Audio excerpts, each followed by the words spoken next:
A 12-year-old Palestinian boy was arrested in Hebron by Israeli Defense Forces.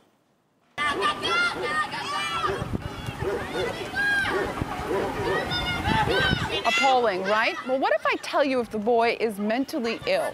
See how soldiers take him, put him in handcuffs, I should say, blindfolded, and force him into the vehicle. The boy was arrested for throwing stones. You know what's even more appalling? It didn't take us much effort to find more cases of young kids being arrested by Israeli soldiers over the last several months. It happens on a daily basis. It's a little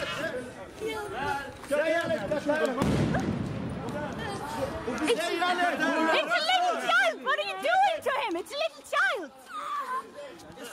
اسمع انا بمسك لك اياه وبروح ابعد عنه انا اخوتي This is a little child! What are you doing? Here's another one. I don't think they did anything. These children have done nothing. Why are you taking them? They were standing there. We saw them. They didn't attack. They didn't do anything. He's still eating his crisps that his mum gave him. They didn't do anything. They're too young to be arrested. Why are you taking them? They look like they're both under 13. I think it's illegal to...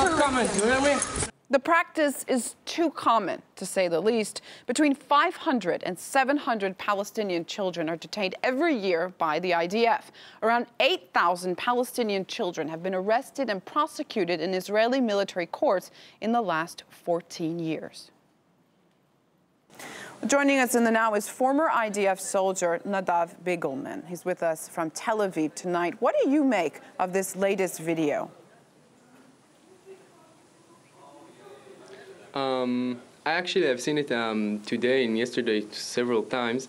Unfortunately, in many ways, it didn't surprise me. I can say that as a soldier that served also in Hebron, as a combat soldier that served between 2007 until 2010, I took part several times in arrests like this. So you yourself, I think it's even more disturbing Nadav, that, as you mentioned, you yourself have ill. arrested children. I think what you need and the people back home should understand is that the army, the way it looks, even if it says it doesn't, we have dozens of testimonies that show exactly the opposite. Soldiers look at Palestinians in a way not as human beings. And in that way, they also won't look at them as children or as teenagers. As a soldier that served in Hebron and in other places in the occupied territories in the West Bank, I can say, you know, that when a person you need to arrest someone, that's the order you were giving. You would arrest him, you would detain him, you would cuff him. It doesn't matter if he's 8 years old, 25 years old, or 50 or 60. The orders we got were very, very clear. I mean, if you need to arrest him or detain him, then you do it. If he's 10 years old, then you also do it. And after a while, you stop looking at people as people. You stop looking at children as children. You stop looking at teenagers as teenagers. You look at them just as Palestinians. What just made as people you... that are always potentialists to be terrorists. What made you stop and look at these children as children? What made you stop and look at these children, as Palestinians? For me personally, I think one of the things that I went through is during the army, I started asking questions. It took me a while. Only after I got out of the army, I broke my silence. I mean, I gave a testimony to the organization I'm a part of now, breaking the silence. And I started to be exposed for more and more things like that. And what I think people should understand is that children and youth are only part of these kinds of groups, of these weekend groups. We're talking about, you know, elderly people or women or any kind of people or groups of people, that the army wants to deal with, to arrest, to detain, whatever, they would do it. Once I got exposed for more and more testimonies of this kind, I started asking questions. I started thinking, okay, maybe the problem here is much bigger. This is, in a way, what we always say, this is the natural nature of the occupation. This is how controlling millions of people looks like. Well, we actually sent a request to the IDF for their official response for this video over the incident, and they provided us with an email basically writing to us that 2 people were arrested, that they were arrested for hurling stones. One of them violated his probation terms and is in custody. The other, of course, was this young boy who was arrested, and that he was immediately released after. Do you think this sort of changes the situation?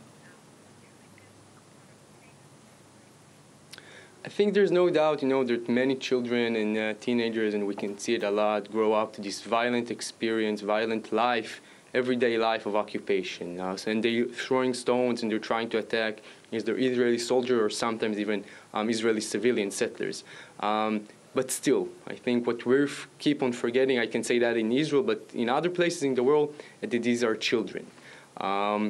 I can say, from my own personal experience, I served in Ramallah, next to Ramallah, a large Palestinian city, the West Bank, and we used to arrest people that were arranging, also teenagers that were arranging demonstration and protests. So it's not just that. And of course, once you depress and put so much power and force over people, so they would throw stones at you. I'm not justifying that, but I think we should look at the bigger picture. Do you feel any pressure from your peers, from Israeli society, for coming out, for speaking out against the IDF? I'm not speaking against the IDF. I was a soldier. I'm representing here a group of about 950 soldiers that served either in the Gaza Strip or the West Bank. What we're saying is the problem is in many ways is not the army. The problem is what the army is sent to do, and that is to control about 4 million people under military regime. So who is responsible We've been doing that for this? Almost 50 years. Who is responsible for this problem then? What do you mean? Which problem? Who is the problem for using the army in this way? So there's no doubt, I think, what we're trying to show to the Israeli public, but also the international community, is that we keep on choosing day after day to control over millions of people. And once you do that, and I can say again from my own personal experience, and after I read hundreds of testimonies, that this is how it works. You cannot control people without force. You cannot take people liberty and freedom without them resisting you and then arresting them, and then we can see images and videos just like we've seen the last few days. This is how occupation works. It cannot be quiet and cannot be simple. It cannot be non-violent because by definition it's a violent structure. What about in terms of Israeli law? Is it illegal to arrest someone who is under, let's say, 18, to arrest a child? So, absolutely. First of all, I'll start. I'm not an expert. I'm not a lawyer, but I think it's obvious for everyone that in a democratic state, it's not legal to arrest someone under the age of 18, and of course, he needs to come with his parents and so on.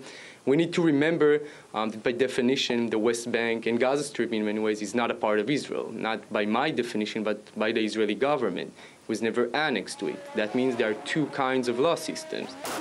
There is a law system for about 500,000 settlers. That's the Israeli law system that we know, that, like you say, is a democratic law system. And there's a law system for Palestinians. And just like I said before, they are always considered to be terrorists by definition, potential terrorists. So the law systems are very, very different. And then, of course, you can also arrest children and teenagers. Does it make a difference if an Israeli soldier knows that they're being filmed and how they conduct themselves? I think in many ways, yeah. I think one of the things that BtS, the Israeli human rights organization that published this video that we've seen earlier, one of the things that's so good that they give Palestinians cameras. It's a very good evidence for Palestinians to show human rights violation and things like we've seen. I can say that as a soldier, when I was filmed, you think twice about what you do. And mostly, I think it's the most important non-violent tool that Palestinians have for fighting the occupation, fighting the Israeli occupation. All right, former IDF soldier Nadav Bigelman with us in the Now Tonight from Tel Aviv. Thanks so much for your time and your input into this very important issue. Thank you very much.